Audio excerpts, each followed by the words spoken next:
Hello everybody. Here's another one of my weekly videos. Thought I'd show you a project that's going on right now for San Leandro Boys and Girls Club. I made this sculpture and it was placed in San Leandro.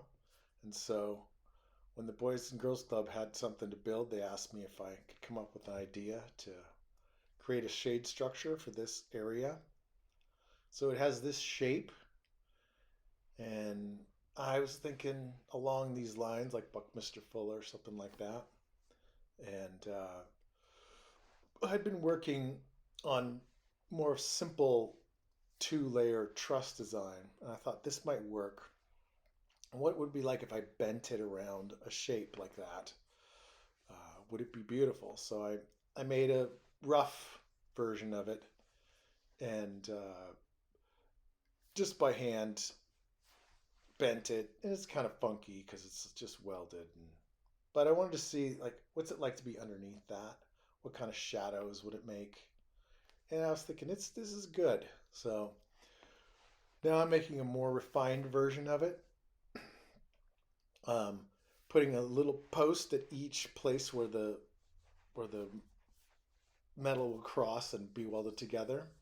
This way I'll be able to control the curve and the form real accurately.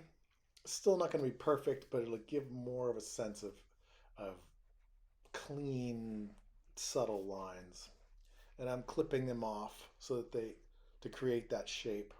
And now I'm doing the linear lines across and connecting it all together. And before I finish it, I need to put the other layer supports in because I won't be able to reach in there with the welder after I do what I'm doing here, which is put all the diagonals across. So the second layer is sticking up past the first layer. And there it is, looking pretty good. And I'm feeling like, yeah, this is going to be good.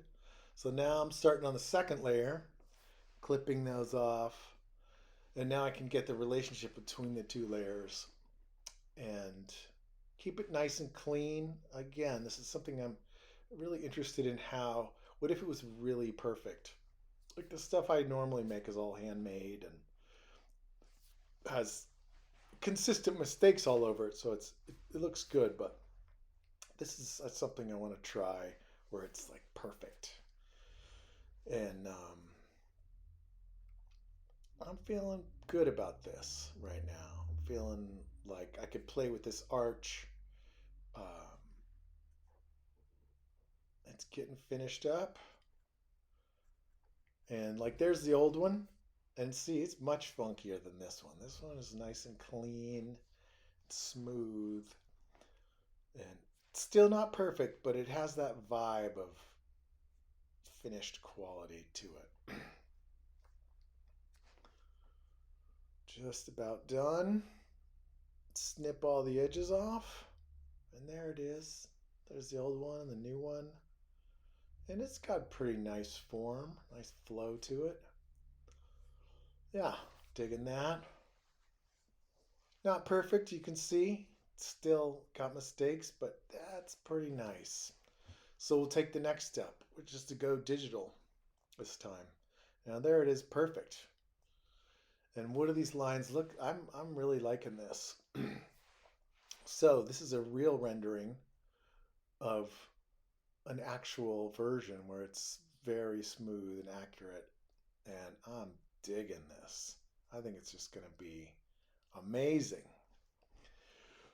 Super subtle. It's all going to be made of a 1/4 inch rod, except for in the ends where it'll be a 3/8, which means it's just like lace. This is the engineering, and this is the forces generated in the engineering to make sure it's okay to build it in this way. Now, how are we going to do it? So this is a jig to build Gaia, and this is a jig to build a different thing. This is the jig for this piece. This will be 40 by 20 feet, just about the same size as the sculpture, Gaia. And that's the rods going across and how they'll land on these points. And there is the rendering of this beautiful lace. Dang. I'm really excited to build it. We'll be starting this soon. I'll be making more videos of the process. Thank you for your time.